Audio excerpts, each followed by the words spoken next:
Good morning, everybody. Another day of 2025, and it's exactly the way, and everything's exactly the way it was in 2024. Oh, my voice cracked. Just woke up because I slept pretty late, and because I have swollen eyes, I wear glasses to compensate for my swollen eyes. It is very, very, very, very, very, very, very, very, very, very, very, very cold. It's extremely cold.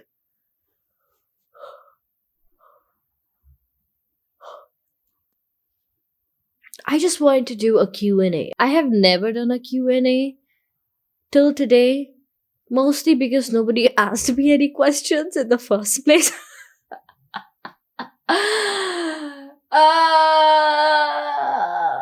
Nobody asked me any questions. And Rahul actually wanted me to do this Q&A. Yesterday he said that nobody knows you, Drisha, like who you are. Like who are you? Nobody knows.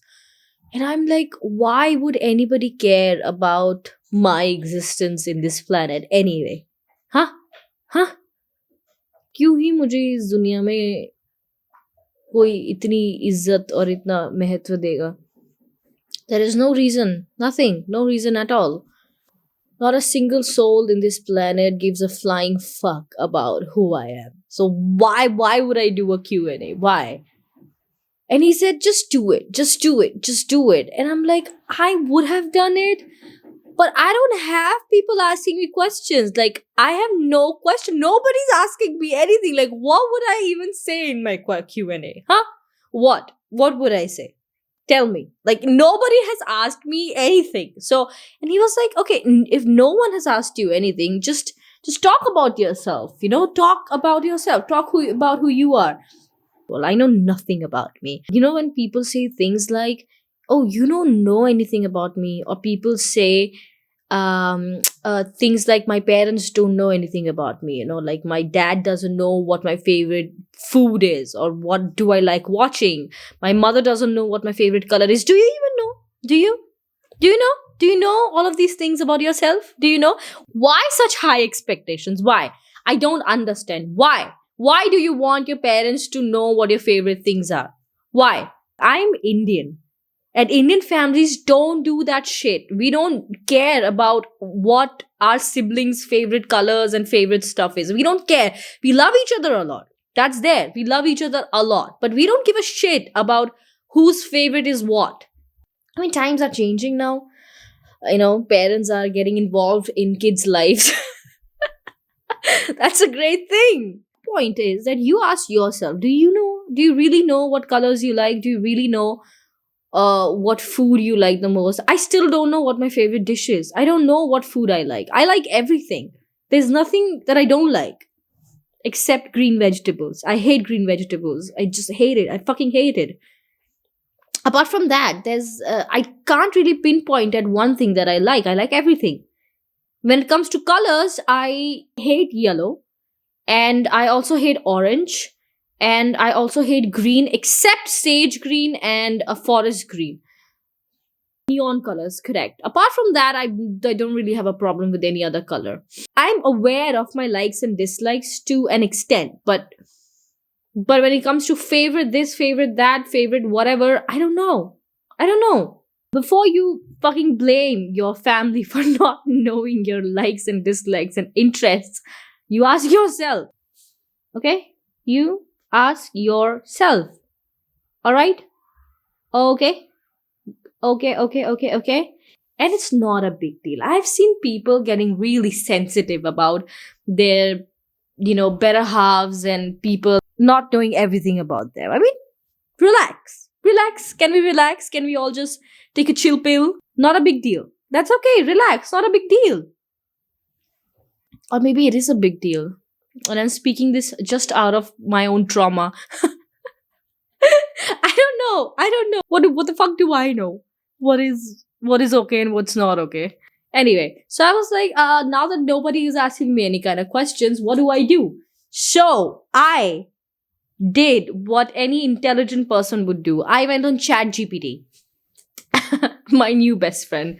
I feel like if I had ChatGPT just 3 years ago, I would have been a different person. I ChatGPT is the holy grail for introverts like me who can only talk to the fucking camera and not to real human beings. ChatGPT would have been like life savior. I'm telling you. I'm telling you. So I asked ChatGPT to ask me a few questions, and I got a lot. So ChatGPT is asking me, "What's your favorite memory from childhood?" I don't know. I don't remember shit about my childhood. I seriously don't. I only remember a few of the really bad things that have happened, and I don't remember much of happiness from childhood. It's not like that I led a very traumatic childhood. I don't. But the only things I remember are is me crying. My childhood was average. Not very good, not very bad, average. And it was okay. It was fine. Like I we like I did have some challenges in the family thing, but it was okay. It was fine. Oh wait, I do have a very funny memory. That I was in preschool, very young, and my mother came to school to pick me up in the afternoon, and she saw me feeding my tiffin to the goats. The lunch she packed with love and care and effort. I was feeding that lunch to the fucking goats. And she was a little bit suspicious from a few days because I was someone who used to never finish my food, my lunch. And from 5 or 6 days straight, I was finishing all my lunch. So she was like, "What the fuck is happening? Why are you eating? How are you eating everything?" She was a little bit suspicious. So she came to pick me up one day and she caught me. I was feeding my lunch to the baby goats. So that's a memory from my childhood. What was your dream job as a kid? Listen, I've said it before and I'm going to say it again. Since I was in ninth grade, okay? I don't know what age I was in. I don't know. But from 8th standard to ninth standard, these two grades were defining years for me.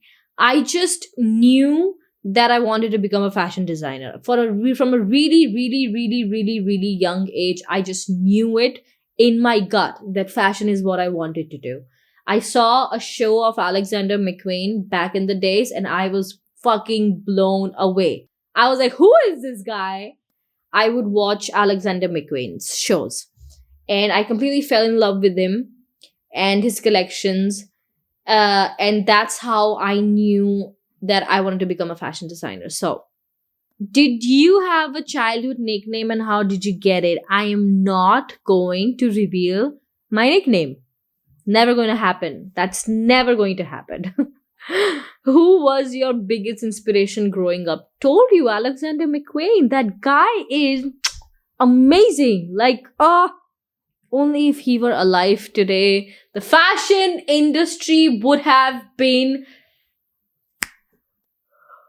What's something about you that people often misunderstand? I have gotten this a lot since I was in school, not school, since I was in college, and also when I was a child. People who don't know me usually think that I'm a very arrogant person because I don't interact a lot in real life. Like, I don't talk a lot in real life. In reality, it's because I'm a fucking coward. I'm scared. Like, I don't know what to say. And I think I'm gonna just fuck it up or mess up if I say anything.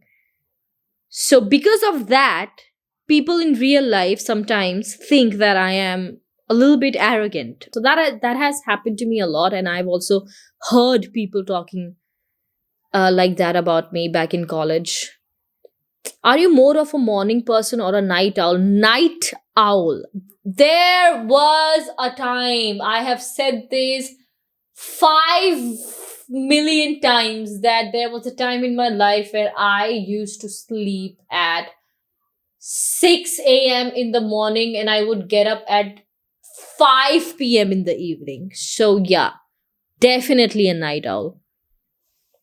What's the one thing you can't live without? It says that what's that one thing you can't live without? So I am canceling all the living beings because thing is not a living being.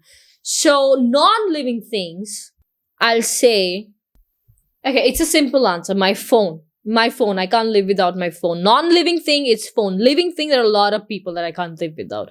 But yeah, if you can't breathe, then it's my phone. I don't know. I don't know why people take too much time in answering these questions, because nowadays it's pretty simple that phone has become a very important thing in everybody's life. Okay, so anyone who's saying that, oh, I can't live without photograph of this person or photograph of that person or something else, lies. Lies. You take away their phone for 5 minutes and you see them choking to death. I'm telling you, all lies. What's your zodiac sign and how do you relate to it? I am sun sign, a Sagittarius, but I believe in moon sign more than sun sign. So my moon sign is Aries and my sun sign is Sagittarius. What's a decision that you made that changed your life? I am the most incapable person to make any kind of decision ever. I can't make decisions. I can't make decision. I in a stressful situation, my hands shake, my legs shake, my body shakes, and I'm a very bad decision maker. That's why I always go to Rahul because he's a great decision maker. So my answer would be I'm incapable of making any decisions, and every decision that I've taken till today in my life somehow has always backfired on me, except my decision of being a fashion designer. My career decision that I took, that kind of like I liked it, and that didn't backfire, at least not yet. I don't know about the future, but that's the case. Apart from that, I haven't really taken any decision at all. Like, I am incapable of taking decisions. I avoid taking decisions at all costs, and I don't even think that I have taken any major decisions in my life whatsoever, except being with Rahul and, you know, being a fashion designer. Those are the two and the only decisions that I've taken in my life. What's the most adventurous thing you have ever done? I have done no adventure in my life. I have, okay, if you're like, have you ever done anything? If you're asking this question to me right now, I'll say no, I haven't done anything. I've led a very boring life, and I've said it and I've talked about this in length in my last video. Go check it out. I have led a very boring life. Haven't had any adventures whatsoever. Nothing, no fun. Okay. And a lot of this not having fun and living a sad life was by choice. So I don't have anybody to blame but me. What's a failure that taught you an important lesson? Oh my god, I have so many life lessons in my life. So many. But if I have to talk about something, I'll say that be nice to people. I'll just say that, people who are, especially people who don't have as much as you have, just be nice and kind to them. That's the biggest life lesson I've had. And since I have made that being nice and kind a habit, my life's changed. My mental peace has changed. Like, it has grown. I have become much more calmer. I feel very nice and happy and light-hearted. I feel very light when I stick to this habit of just be kind to people who don't have as much as I do. Okay, I think, you know what? Chat GPT AI has given me 100 questions and I just can't get through all of them. So this is probably it. I'm not going to answer any more questions. I'm going to keep all of the other 86 questions for some other day. That's probably it for today's video. If you want me to answer all the 86 questions, let me know. Till then, bye bye. Non più tra i farfalloni amoroso, notte e giorno di torno girano.